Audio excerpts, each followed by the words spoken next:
Bills. It is always a Football Friday here on the National Football Show. We welcome you aboard here with us. I guess I have to retort. On my own network, on Birds 365 this morning, I believe it was this morning, I was called a worthless piece of shit by Paul Dumbowich. And Paul Dumbowich, who is your resident Hall of Fame voter, who I don't know, never met, never had a conversation with, but he goes on with Jody and John and calls me a worthless piece of shit. All because Dumbowich went after Trent Cole. You had to put context to this. And I said, what's it to you? What are you going to tell him next? What religion to believe in? Everyone in this country has a right. You could vote for David Duke, Joe Biden, Donald Trump, your mom. What's it to you? So he took that and called me a worthless piece of shit. Well, here's my take. I don't know him well enough to call him any names or to say anything like that, because that's not how I am. I'm not a narrow-minded, low-forehead thinking person that just comes up with something just to insult somebody because they didn't like their position and their political or religious views. I think that's those personal. Your relationship with God's personal. Your religion, your politics. And for me, again, I'm not going to call him any bad names. I don't know him well enough. But I would make a suggestion to Paul Dumbowich, your resident Hall of Fame voter. Instead of coming after Big Sills, you might want to start practicing on your presentation so that you can maybe work on your shitty presentation. When you have to stand up and represent Eric Allen, that might be something you should work on more than worrying about if I'm a worthless piece of shit or not. You might want to try to hone up your skills in your presentation, because what you're doing now sucks. And people in that room who I know are friends of mine say your presentations are awful. So you might want to work on that. Other than that, God bless you, guy. Hope things work out for you. All good. I really don't have anything personal to say except try getting Eric Allen in a Hall of Fame before you call me a worthless piece of shit. Am I offended? No, I don't know you well enough to be offended. And I would have to respect you to be offended. And I'm not. So it's all good. Like I told you before, for you to be offended by somebody, you have to respect them. What would make you ever think I respect you? To be offended by you. You once again take your own ego and think you're somebody that I would give a shit.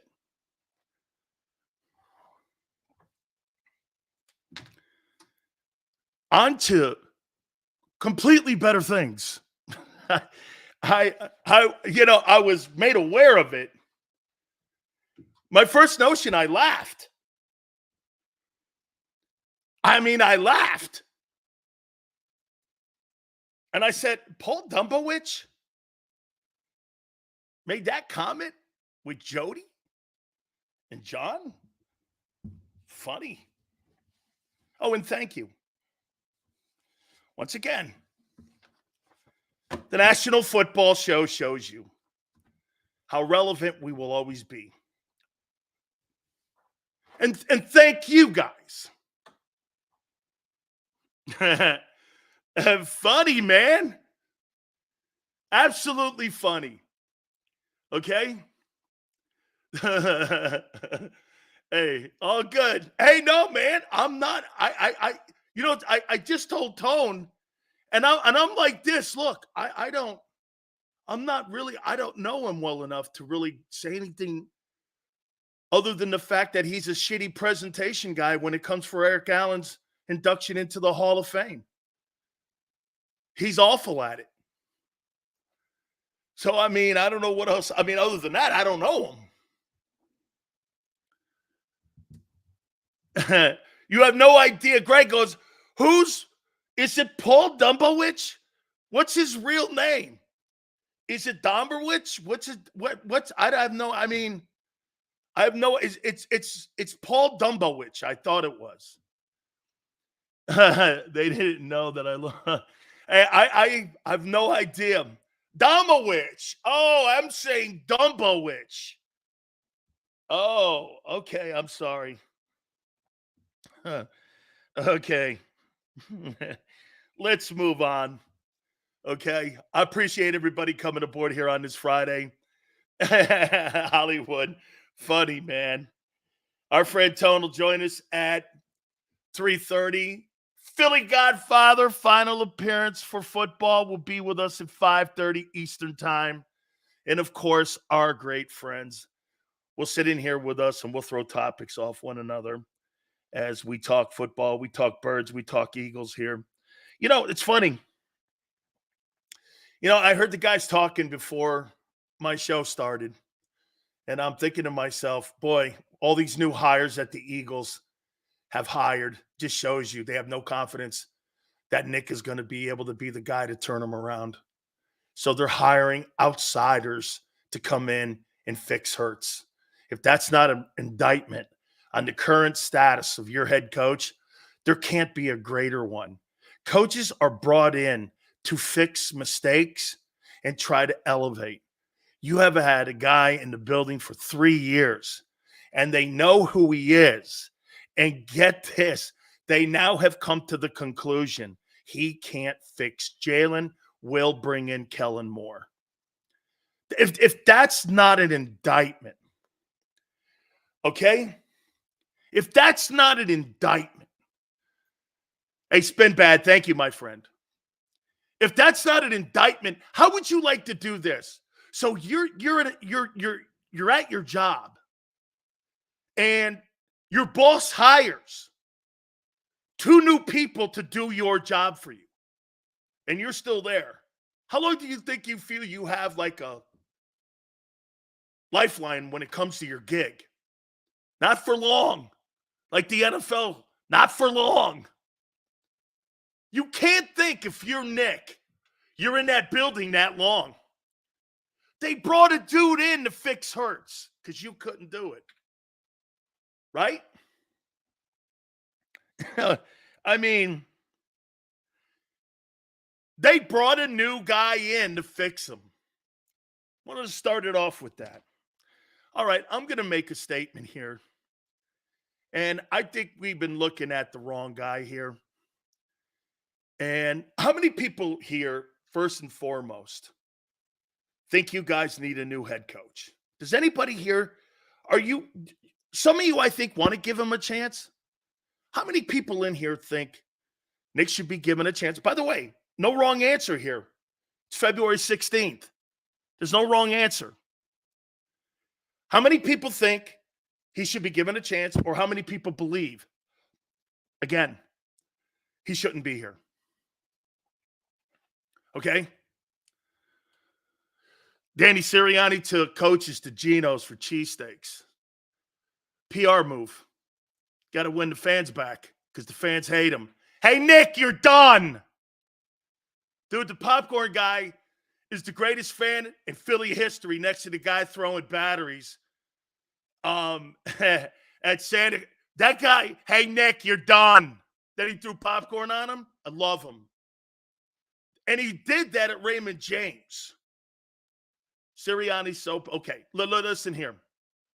Okay, fans hate Geno's. Hey, wait. Okay, let me throw this at you here. What do you think the Eagles need more? A new GM or a new coach?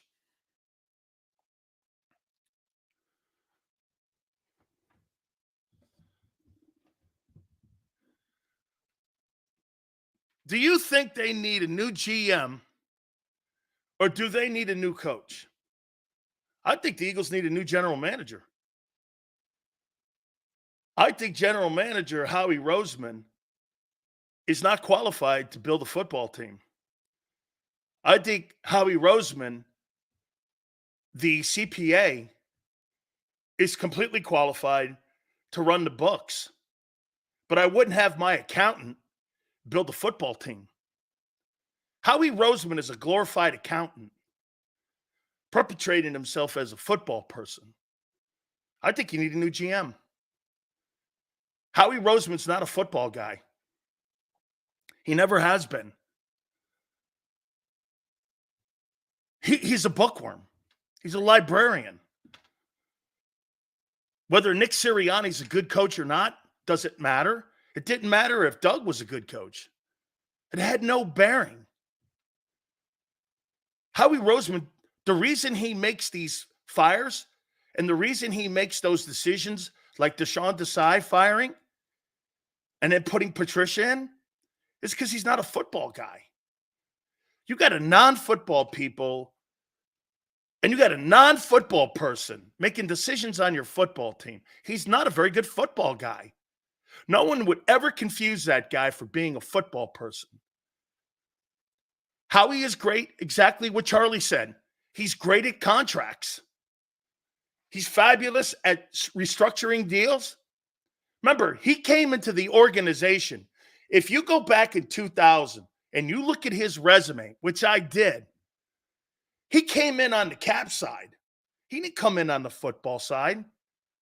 That's why you can't build a football team for longevity.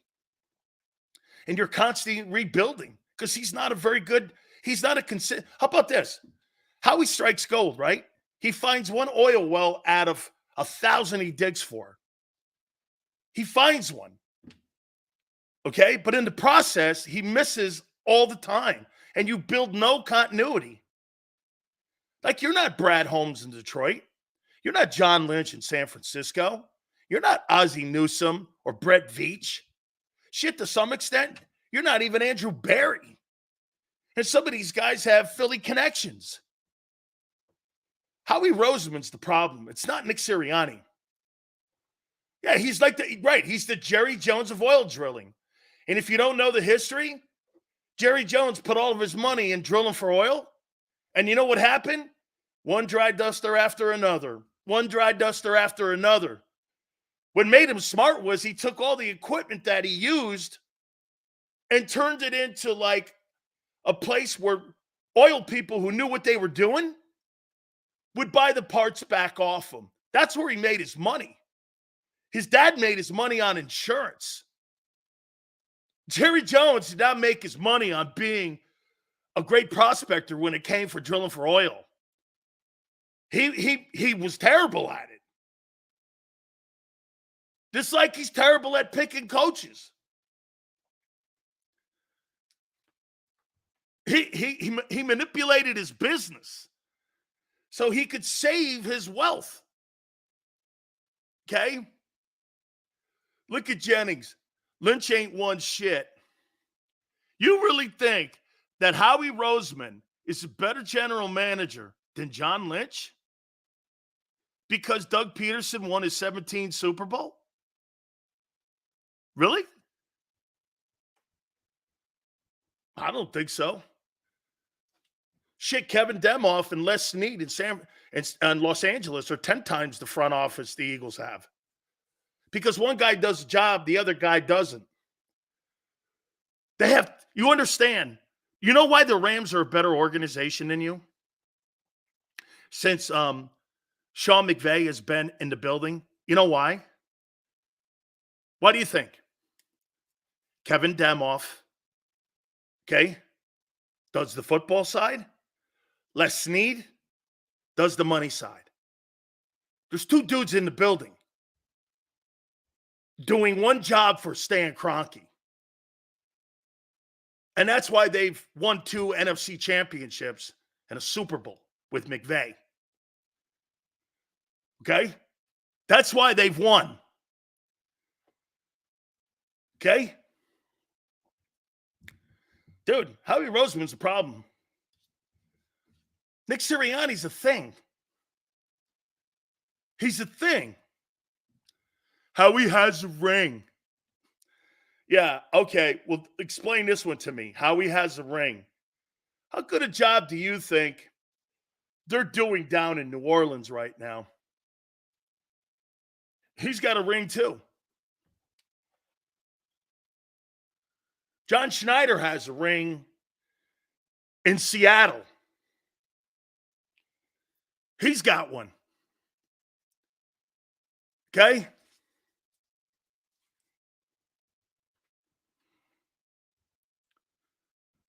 Dude, your general manager doesn't know shit from Shinola when it comes to drafting.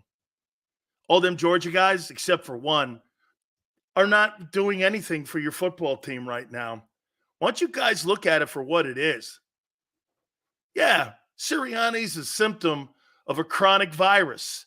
Yeah, that virus is, pretty soon you're going to be seeing Travis Kelce going up there with a Howie shot. Pfizer's going to develop a new Howie shot.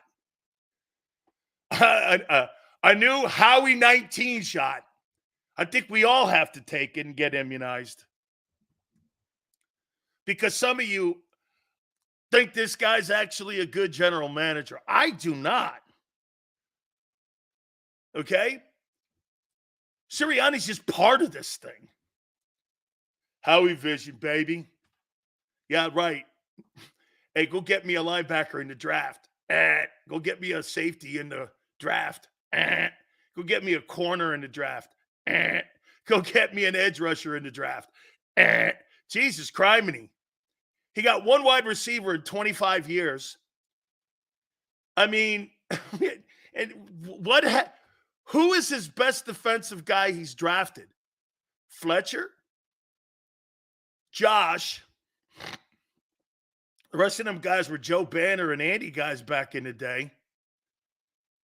This guy is not very good. He can't build a defense. He can find one.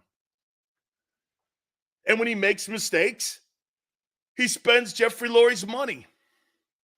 Wow, shit. Linebacker. Didn't you just cut a guy a year ago that was a 3rd-round pick? You're going to cut another. You're in the next year or so, you're going to cut another 3rd-rounder. It's going to be Nakobe Dean. You know why Howie can't cut him? It'd be consecutive 3rd-rounders. They've drafted linebackers that he'll have to cut. You think he's going to do that for the public look and the public perception?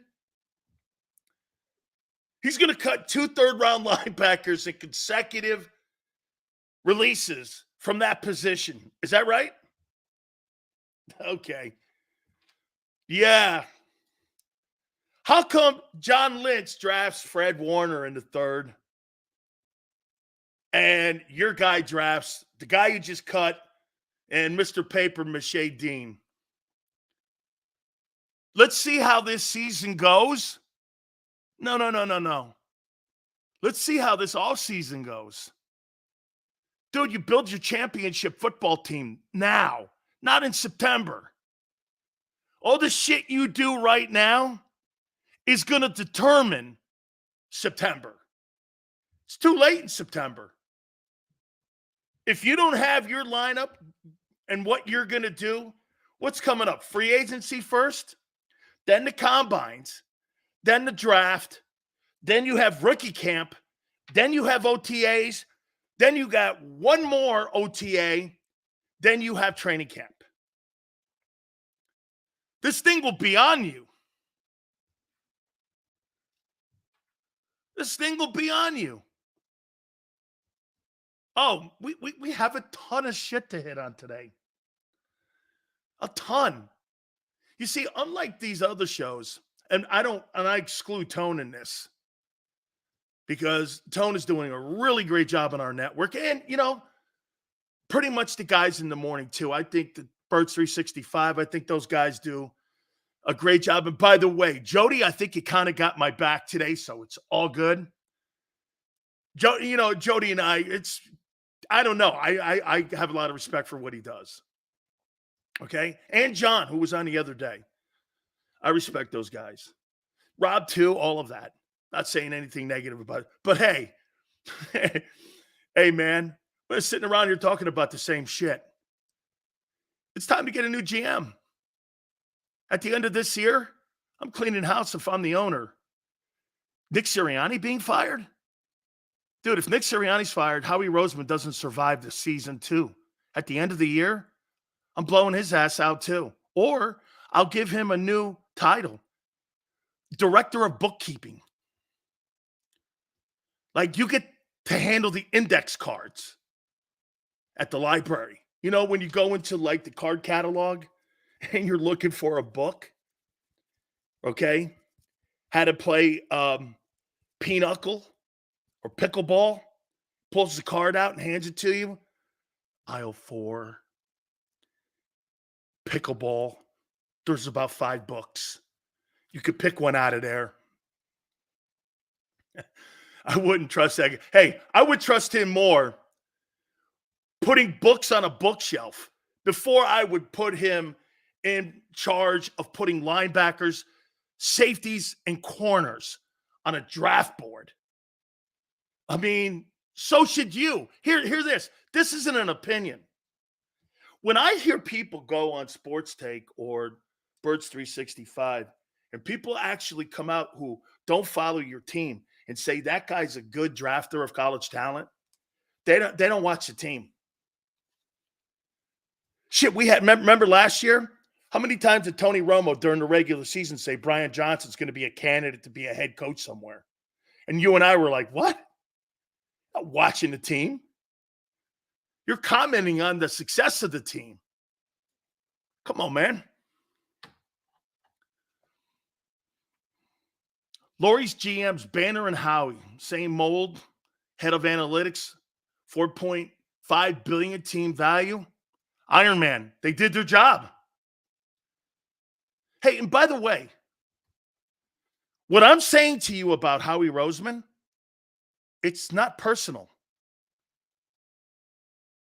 Hey, Paul Dumbowitz, it's not personal. It's strictly business. Take a note, kid. Put it down on a little piece of paper over there. It's not personal. It's strictly business. Okay? We pull no punches here. General manager can't draft. He's horrific in college scouting on defense. And one of the reasons why you've been really good in the O-line, it's been an emphasis since Lori's bought the team. This goes back to Andy Reid and Banner. When you guys were building the team, every single thing that they did was in direct opposite of when Norman Brayman owned it. What was the one thing Norman Brayman didn't do when he was the owner of your Eagles? What was it? And I love Norman. I've known him since I was 16 years old, 17 years old. Okay? Drafted in the trenches. It's been a number one priority. And I will give you guys massive kudos in that aspect. You guys have been great. Getting guys in the building, putting them in there, absolutely been great. Some of the best offensive line picks. Your greatest offensive line pick was like a 5th rounder or 4th rounder. That's what Jason Kelce was. Got the best center in the league. Maybe one of the top 3 centers in the history of the sport. You got him in the latter round. Kudos. But you had nothing to do with that. That was an Andy Reid guy. Joe Banner guy. Okay, you had nothing to do with that. You were just in the building going, my analytics guys, the resident goobers run your team. You know the guys you want to kill with a dodgeball when you were in high school? And the guys you wanted to take out because they were the little nerdy guys with the protractors and the Bunsen burners? Those were the guys you picked on, Okay? Or protected, depending on who you were, right? The little nerdy guys. Dude, you got a bunch of nerds in the building there. And what do you think of this? What do you think of that? It's time for a new GM, guys. Or how about this? Redefined roles. I think he's brilliant. Dude, honest to God, the only reason that I would keep him in my building is because of the job he did on Hurts's contract. The finding of Gardner Johnson. The training of Slay. He's not horrible there. Actually, if Howie had more money, I would be like this. You understand the reason why 22. Hey, Tone, I don't know if you can find this out or not. I'd like to know how much money the Eagles had in the 22 offseason when it came to cap. I'd like to know how much money they had at the beginning of the year when they went to work in free agency in 22's offseason and how much money he had. Because this year he's limited. Okay? He's limited. Sil said, don't compare Sirianni to McVay because of the resume and the Super Bowl win. Then he turns around and compares Holmes and Lynch to Howie. I'm talking drafting. I was talking drafting. Try listening, Jennings, because, again, it's not a broad comment. It was talking about drafting. Okay, jackass? Drafting. Drafting. We were talking talent evaluation. Okay? Not putting deals together. Not making in-game and in-season decisions that were catastrophic to your 1-7. Okay? Try listening. Whatever, guy. Sirianni, McVay. I mean, Sirianni's more of a comparison. No, I can't do Seifert because he won a Super Bowl. Dude, whatever. Okay? How you doing, baby? He had $5 million. He only had $5 million in the 2022 offseason. Let's see. Well, they had Hardgrave on the team already. They went and how did they pay? How did they pay for Bradbury? How'd they play for Brad? That's right. They had all those guys. They got Kaiser White for $1 million. Yeah. Okay. Now he's got $20 million. No excuses, right? Right, Howie? Right?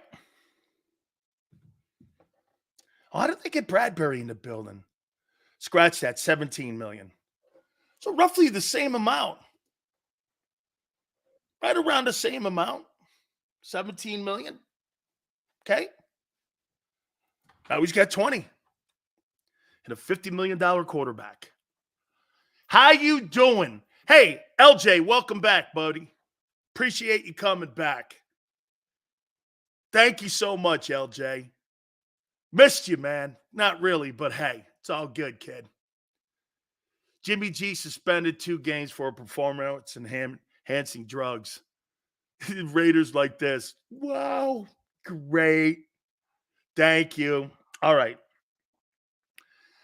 I heard the guys talking earlier about Jimmy G's been cut. They save $11.2 million. Oh, that's fantastic. So I'm going to ask you a question here. Are the Eagles front office? Let's get into the second topic here. Is the Eagles front office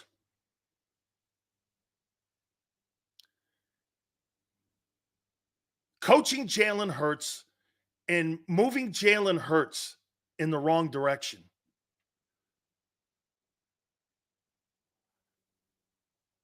You destroyed Carson Wentz. Are you doing it again?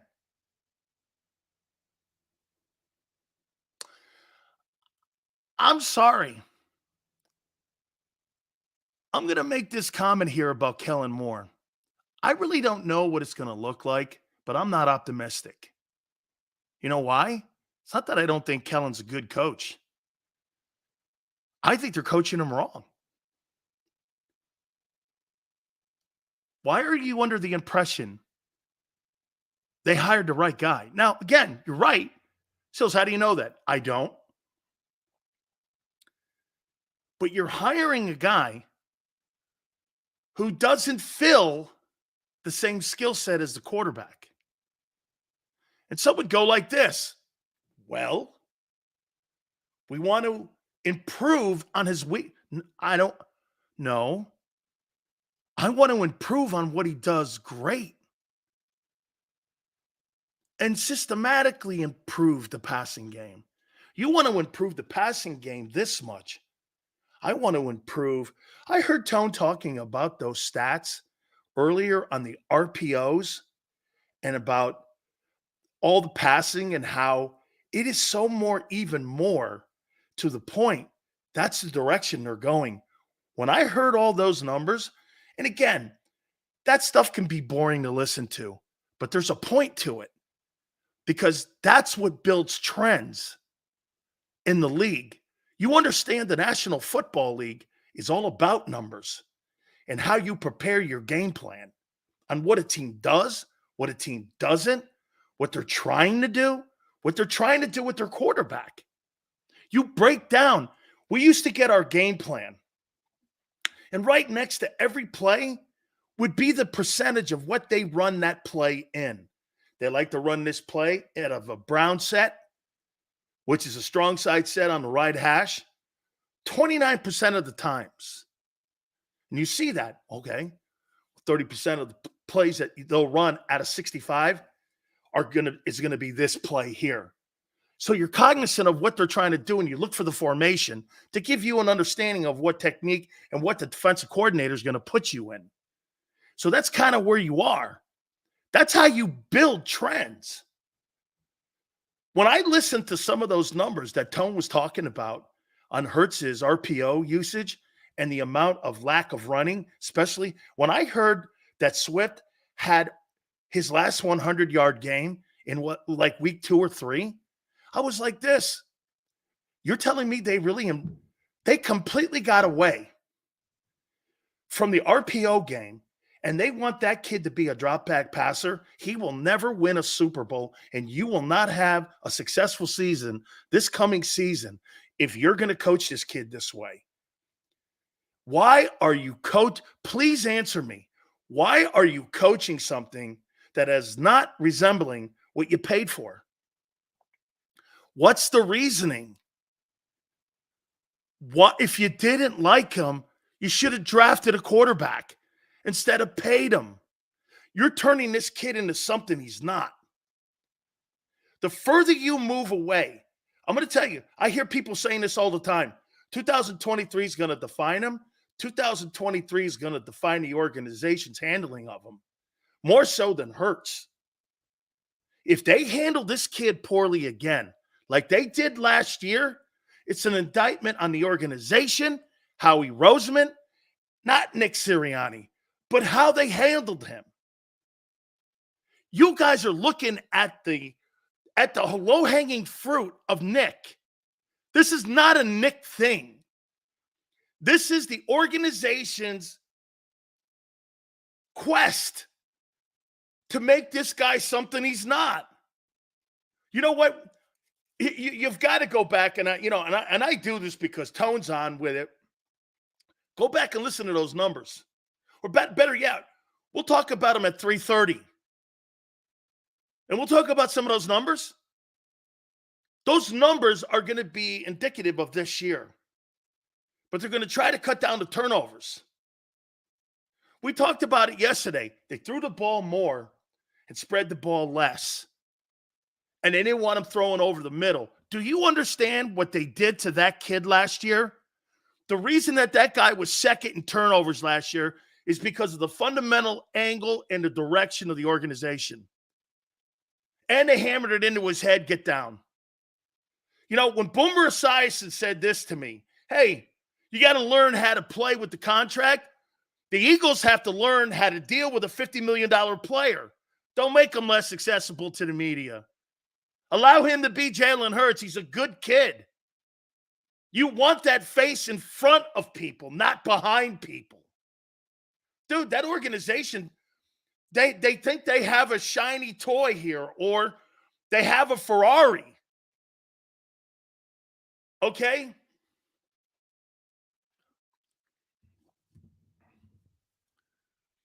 I mean, at the end of the day here, what are you doing to him? You're listening. I'm listening to those numbers, and it just enhanced it. So get this. I took a look, and I went back and looked at his throw chart. Dude, they do not want him throwing to the middle of the field. Will that change this year? I don't know. So here, follow me. You don't run as many RPOs. He doesn't run as much. Because Jalen didn't run as much, you were not as proficient in your run game. It didn't matter if it was DeAndre Swift or Miles Sanders. Hurts wasn't a factor. So guess what you did? You took the middle of the right tone, check it out. You took the middle of the field away. You made him throw to the numbers, to two people. How are you helping him? And as the season went on, when Goddard went out, do you notice when Goddard got out, the thing fell apart even more? Because there were less targets to go to. Like yesterday, we were talking about Jordan Love and CJ Stroud throwing to everybody. And these are young players. One guy's a first-year starter. The other guy's a first-year player. Okay?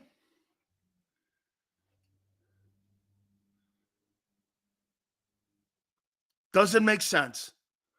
Will someone tell me why you're moving him away? And the answer is not this. Well, we want him to work on his worst thing. Well, you did. And he was second in turnovers. Everyone had a good year but him. Jalen Hurts did not have a good year. You know why? He couldn't handle and dig himself out of the train wreck at the end of the year. What's the point of having all your players have career years and you get blown out by the Bucs, who a week earlier scored 9 points to win the division? The Bucs scored 9 points versus Carolina. Why are they moving the kid? How about this? Do you really think coaching Jalen Hurts, okay, passer rating versus the league? And see here what we got here. 3,700 passing yards. This was 2022. This is the 22 season. Look at the throw chart. How it was in the middle of the field and it was on the numbers. Look at that. Very few screens. Look at that. You know why? Because the run game opened that. They had to stay close. Now look at this. Nothing in the middle. Short, intermediate, middle passes. Look at that. And look where the targets were. This guy threw 8.3% across the middle of the field.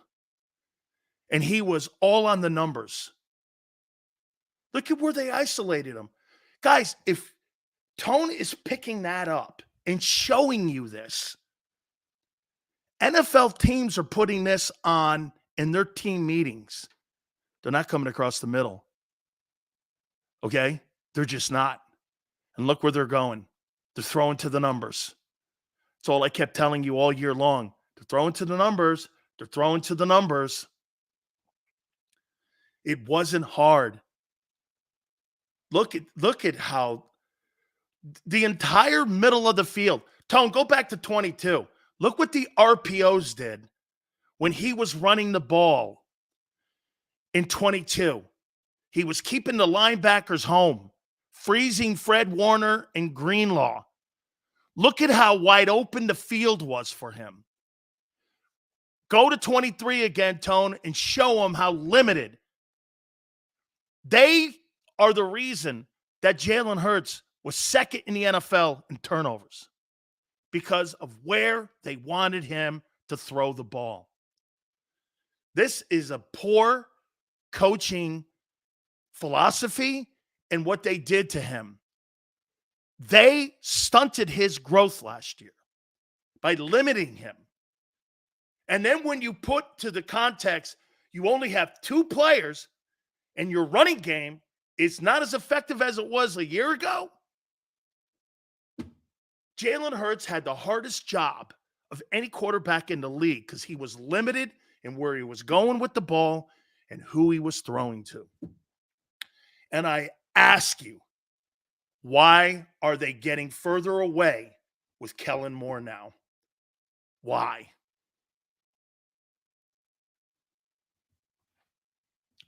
Why? And I tell you this. You started the season off great. You know why? They were assuming the league and the coordinators. What did I just get through telling you? That you have guys and people like Julian Laurie, that the analytics guys are sitting there going, well, here's the book we have on them. And it was the 22 book. It was that passing chart book. That's what they went off of. Tone, one more time, put that up for me. This is what happened when you were 10-1. Okay? Go to the 22 one. Okay? This is what the coordinators were doing early in the season. They took 22 and said, damn, this guy spreads the ball around a lot. It's because of the running game. So as the season went on, they were going off this intel, like most teams do, common sense. You don't change a game plan on a football team over one game. You do it over 3 to 4. And then when you start to see tendencies, this is when you start building your game plan. And right here, go ahead, Tom. Go, and now go to 20. Go to the 23. And by the time the team started figuring it out, here they went right here, thrown to the numbers, not thrown to the center of the field. That's when he fell apart. It took the NFL about 12 weeks to figure out they did not change or evolve the offense. We said it all at the end of the year. Did we not say the offense never evolved? Once it was figured out, and here it is. By the way, this is not an opinion. This is who he is. Hurts is a complete drastic change. And that's harder. They made it harder on him. If you don't see that, like I said, I'm not talking to people who can't see numbers here. This is who he is. Or better yet, this is who they want him to be. You see what they want here? They want that 8.3 fixed. But the coaches didn't have confidence in him throwing over the middle. Why? Because he can't read defenses yet. That's okay. Shit, man. He was only like a what? Going into his third year starting? That's okay. That's not a rip. It takes quarterbacks decades to be great fundamental readers. But what gave him the edge and why he gained that big leap that all of you talk about is because of his legs, not his arm. His legs created all the green areas. Look at that. That's spectacular. That's spectacular. Those are big plays. They thought they were going to duplicate that, except what? The number in the middle. Look at this. They went from the middle of the field. Think about this, and I don't want to get too technical here. And I think that says 127.1 to 8%.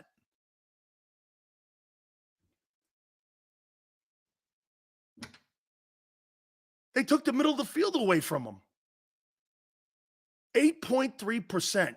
You went from 130% of the throws a year ago because of the RPO game and took the entire middle field away from them and made him throw to the numbers. Coordinators saw this. Yeah, but struggling. 8.3 passer rating. Middle of the field last year, 127.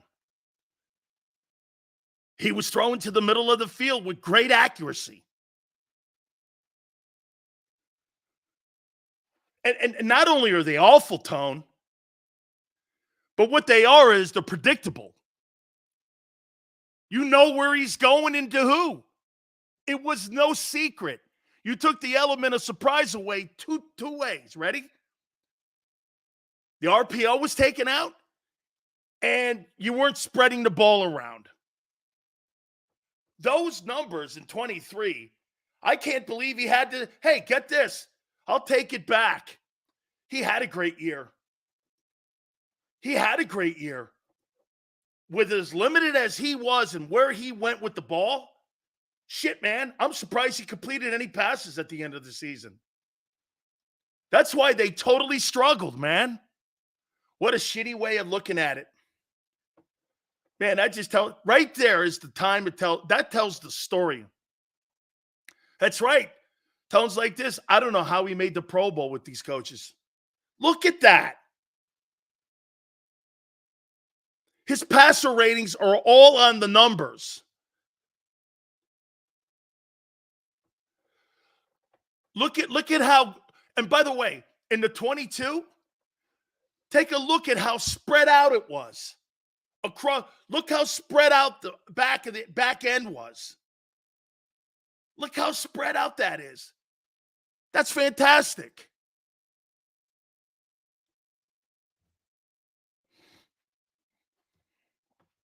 Those numbers are terrible in 23.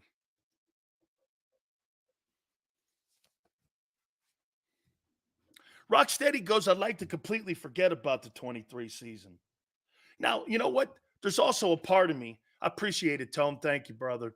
We'll talk more about this and those numbers that you came up with at 3:30. Because when you listen to him talking, again, it gets boring, but it tells a story about what they were trying to do. Okay? It's just, but I have a feel, I think they're coaching him wrong. Okay? Get a chart on how much they threw in the middle versus the success they were when they did. Yeah, the numbers can become a headache, but you're right. It tells the story. So what are they going to do? What is Kellen Moore actually? Now, look, like I said, the reason I brought up the Nick Sirianni thing. Nick is a failure on developing Hurts. 2-5, and he's 12-11 running an offense in Philly. He's 12-11. Okay? His record's misleading. When he keeps telling us, hey, by the way, and correct me if I'm wrong, Tone. Okay? Correct me if I'm wrong. I never heard any time last year, Nick Sirianni, when Shane Steichen was the play caller, him say, this is my offense. I never heard any time when Shane was calling the plays. I never heard any of that. Okay, but when Shane wasn't in the building, it was a priority weekly to hear him say, "This is my offense." That's right. Tone's like, this is when analytics are good for use because it's a teaching tool. Right now, what you have, everyone in the division of the NFC East, they think the last chart that we showed you is who Hurts is. Jalen Hurts had an 8% passer rating in the middle of the field, which means what? The team and the organization doesn't trust him to throw across the middle. How many $50 million quarterbacks do you know that can't throw across the middle? And by the way, I'll make a point to you. I'd put a lot of money on that flow chart and passing. I would say that thing probably represents Lamar Jackson too. Okay? Lamar what did he throw for 3,100 yards or some shit like that? He didn't throw for a ton of yards. When you throw the ball 47 times and you can't throw across the middle of the field and you're in the National Football League, you got a problem with your quarterback or your play caller or both. Okay? Kellen Moore, analytic guys, never played the game of football in their life. That's who you have running your scouting department. Kellen Moore should get out of the staleness of their offense this coming season. I think we'll be a top 5 offense this coming season. So you think you're going to go from 8% where he had an 8% quarterback rating in the middle of the field this season, and he's going to up that number? The only way you're going to up that number is if he runs more. And do you think they really are in a hurry to put him out there in RPOs again? I don't know why they don't come to the conversation.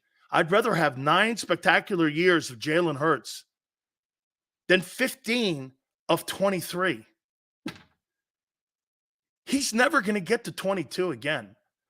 Not with the fundamentals that they're doing. Throw to the numbers, throw to 2 people. You're not allowing him to develop as a quarterback. Or get this, you're taking his asset away. Jalen Hurts wasn't drafted to be a pocket passer. Everything you're asking him to do, I think that's the least thing he does well. And I'm not saying he's horrible at it. I'm saying when that guy is in the open perimeter and he's on 3rd down, he's a weapon. He puts fear in you. Man, and I know I'm being repetitive here on this one. 3rd and 11, shit. I never thought he wouldn't pick one up. When he didn't pick one up, I was like, damn, can't believe they held him in there. They couldn't set the perimeter on him. They couldn't set the edge on him. The field was more wide open. Didn't it seem A.J. Brown was more wide open in 22 than in 23?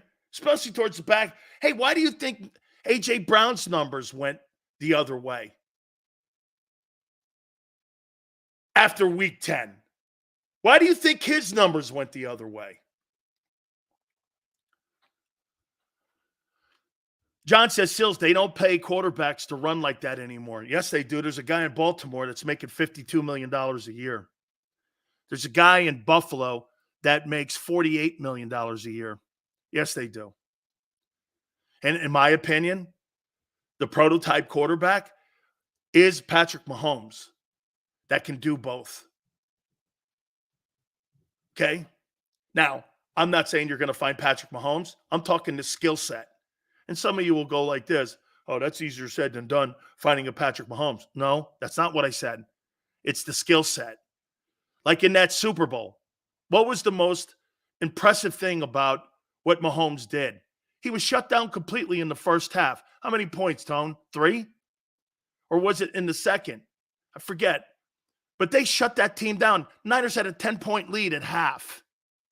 They shut that offense down in the first half. What did he do? Well, 66 yards was more important than the 333 he put up because guys started getting open. They were in fear of him getting out in the perimeter. They were starting to run plays. Romo was like, they didn't run that play all year. And they did it 5 times. His legs won that Super Bowl. And his decision-making. What was one of the greatest things that I said Jalen Hurts hadn't? Here's something that I haven't brought up a lot about Hurts' 23 season. I didn't think Jalen Hurts' decision-making was very good at all. In 22, he was brilliant. I think running the RPO is harder than progression reading. And I'll tell you why. You got to hike that ball and you got to determine right away whether or not do I hand it off, do I keep it, do I throw it? And you got to do that in a split second. You're kind of like your own OC. That's decision-making and in-game awareness. When you're a drop-back guy, you have to have a pre-snap idea where you're going. And you move your head around to move the DBs around and backers to create passing lanes. Or you slide like Roethlisberger used to. That takes a lot of skill set to do that. That takes a lot of knowledge. That RPO is not, hey, Tom Brady could never run an RPO offense. One, he doesn't have the skill to run that. And I'll make a point to you about having an RPO quarterback. Let me say this to you about an RPO quarterback in today's National Football League. What do you think the biggest asset it is that if you have an RPO player like Hurts or Lamar or like Josh, what's the biggest advantage you have when it comes to those guys with that skill set versus a 7-step guy? What do you think that is? You guys have an idea? What you think the greatest asset that is that you can have with a quarterback? It helps the run game. Steve, watch this one. It covers up deficiencies in free agency. It helps you cover deficiencies.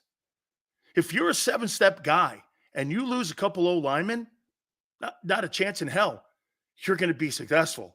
Why would you have a $50 million quarterback and a $2 offensive line? But if you have a guy who can move around and could create some yardage for you, that's what Steve Young did when the cap started getting implemented. He could cover some holes when you lost an old lineman to free agency, or you lost a receiver to free agency because they have multiple skill sets, or you lost a running back you didn't want to pay. It helps your cap. That's why he makes that money. The Eagles don't know how to handle Hurts at all. I think the ability that they have on handling him is fundamentally wrong. I would be totally working. That's why Kingsbury, hey, I'm going to tell you this. You guys are not going to agree with me, but I don't really care. Cliff Kingsbury is the second best hire to John Harbaugh of any coach so far in this coaching hiring cycle.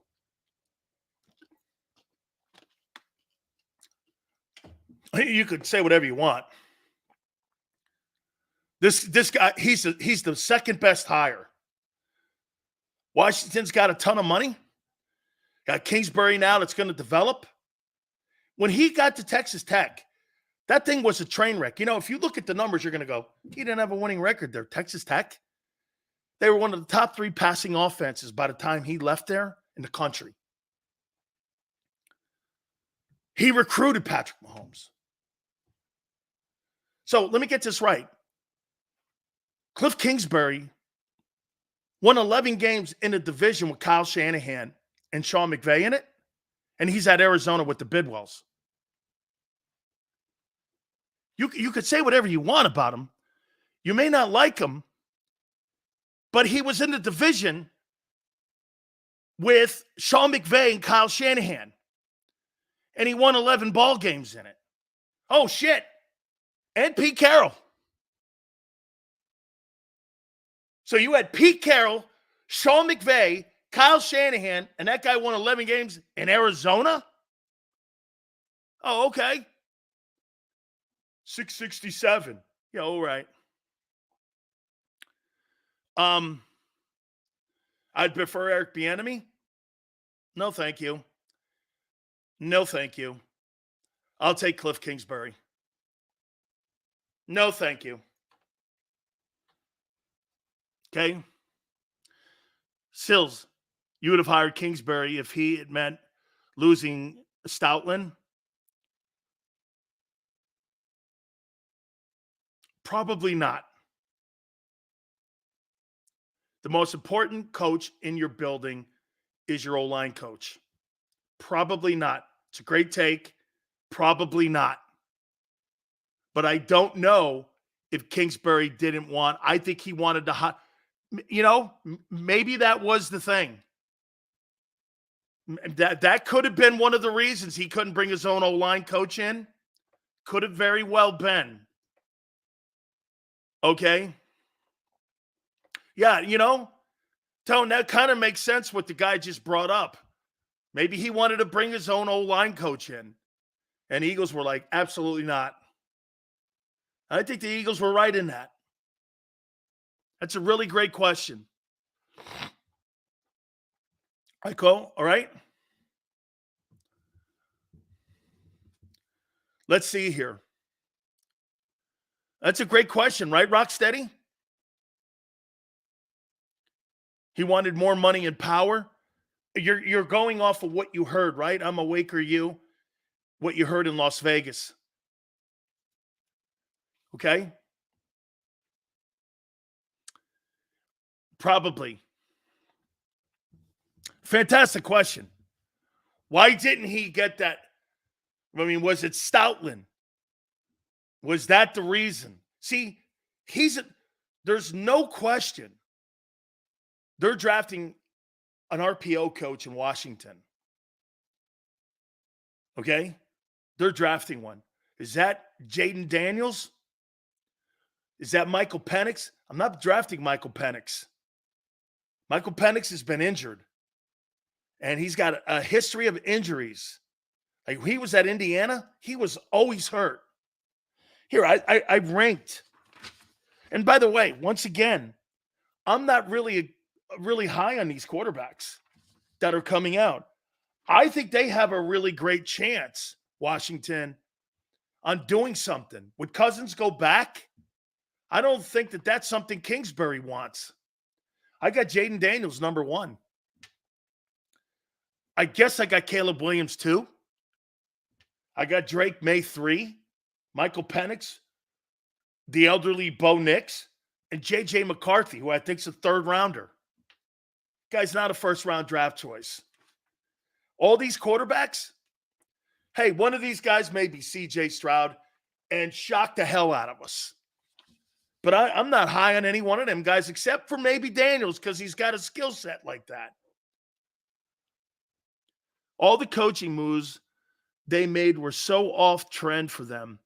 I don't see it completely. I don't see why they wouldn't want to give Kingsbury full control of the offense unless he wanted to get rid of the entire staff, including Stoutland. They snatched control from Nick so willingly and gave it to Kellen without hesitation. I'm sure Kingsbury would have had the same privilege. I would say this, though. I think the reason that Kellen Moore got the job as OC is because he was more apt to work with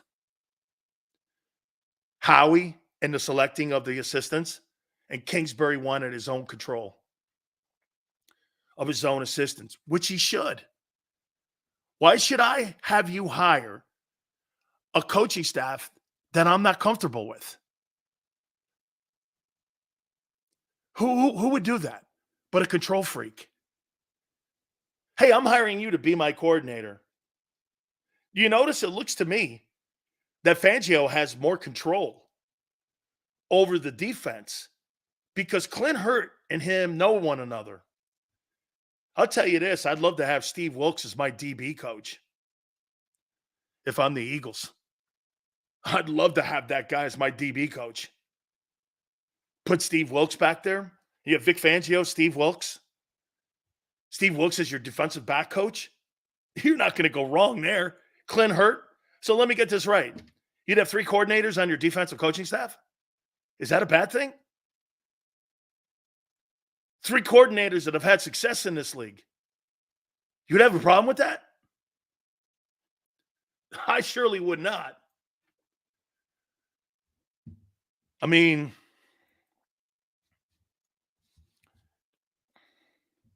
I think Vic has more control.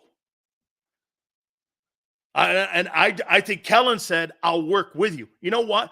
Why do you think they're more apt not to give Kellen more control versus giving Vic control? Because the Eagles struggle at acquiring talent on that side.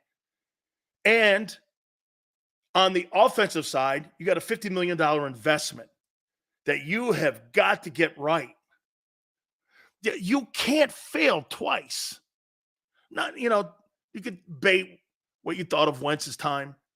Still a Super Bowl, all that. We've gone over it. I'm not doing it again. Okay? You can't miss this. You cannot miss this. And my fear is you've hired a guy who you're coaching, in my opinion, you're coaching his skill out of him.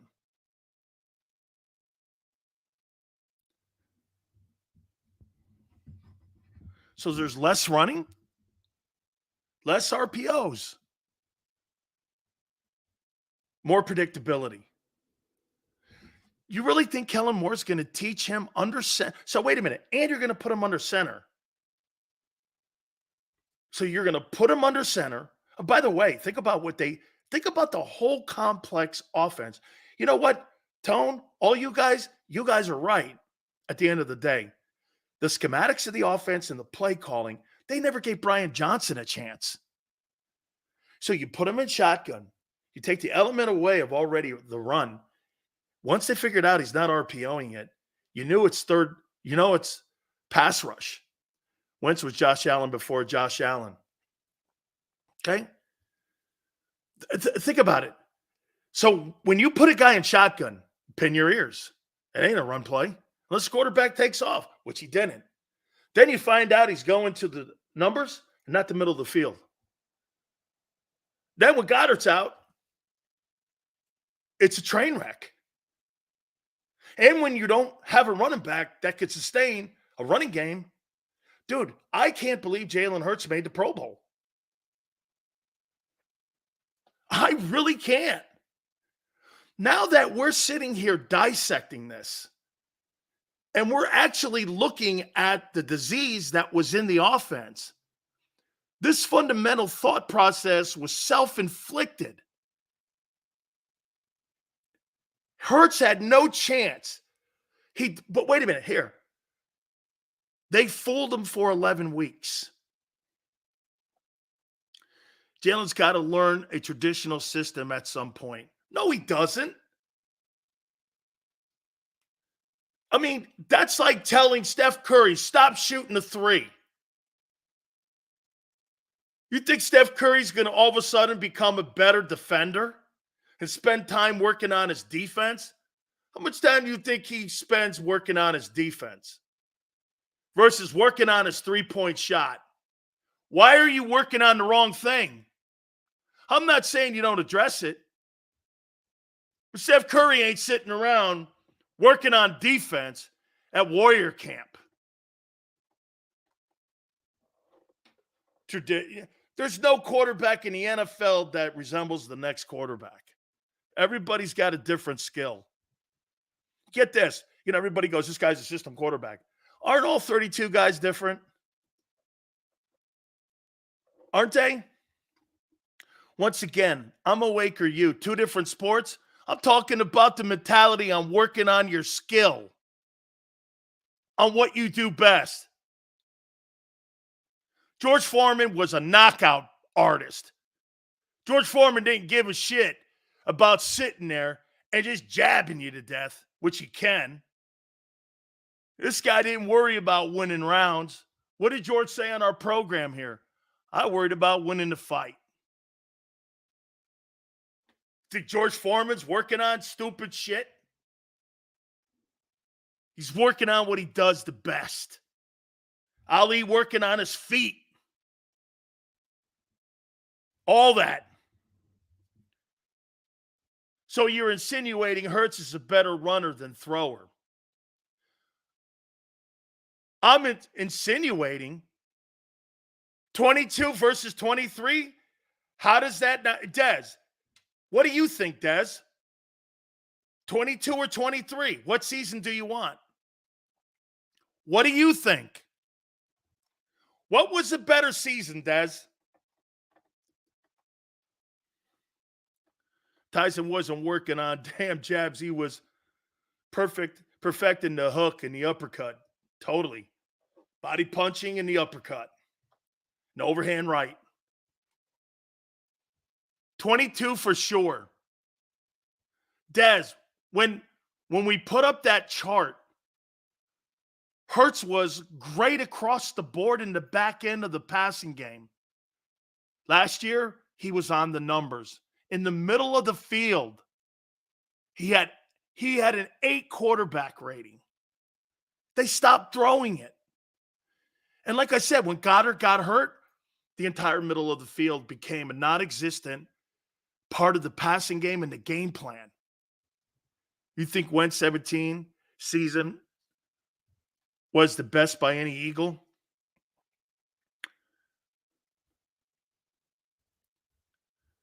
Yeah. I'll tell you what, that Foles 26-2 was exceptional. Now, if we're talking about team, quarterback, 11-2, helped you win home field, that Foles 26 TDs to 2 picks, that's nothing to sneeze at. That was a pretty good season. Okay?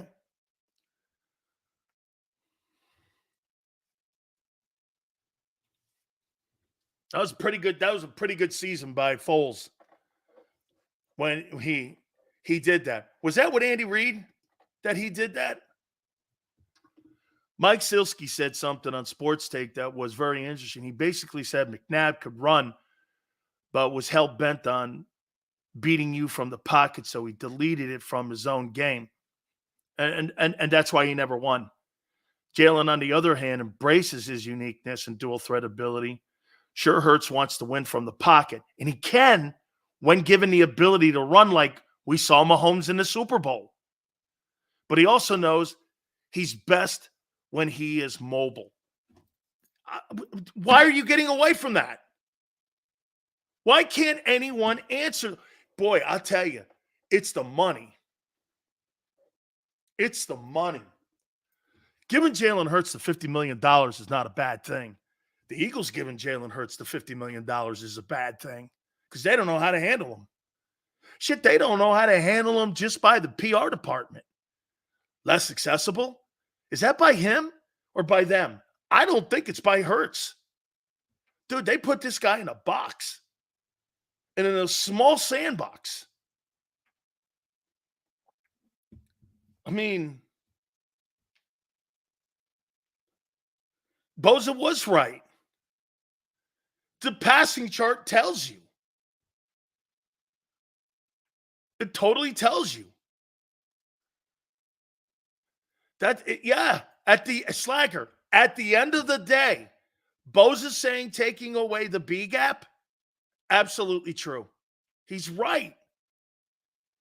They're limited. They don't evolve. And to what Tone and a lot of people are saying, hey, so now all of a sudden you bring all these experienced coordinators in and all these experienced position coaches. And last year you put the kid out there and you just let him get beat up. Couldn't handle the blitz. Couldn't throw across the middle of the field. Was targeting 2 people. Was throwing to the numbers. I mean, I honest to God, I cannot believe that kid went to the Pro Bowl and is a Pro Bowl player. You know, he played better than I thought.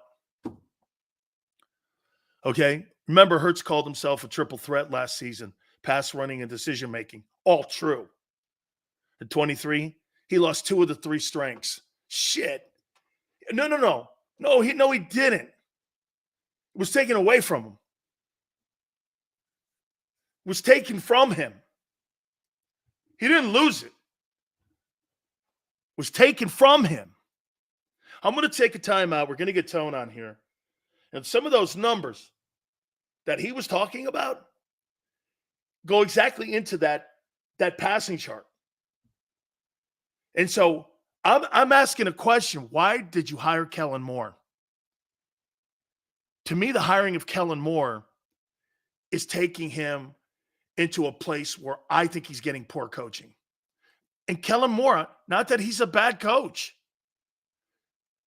You got get this. Think about this one too. Before we go to timeout, we got people on our network and in the Philadelphia market that wants to put Jalen Hurts under center, take the center away, have a new coordinator come in, and think that's going to be an easy transition. Is that what you're really saying? What are you talking about?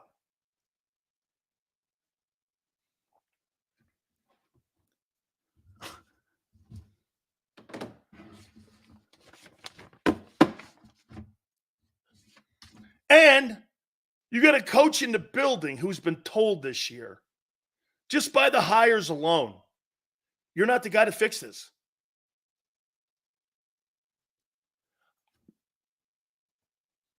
Hey, it's February 16th. There's no game Sunday. Hit the like button. Keep it here, National Football Show.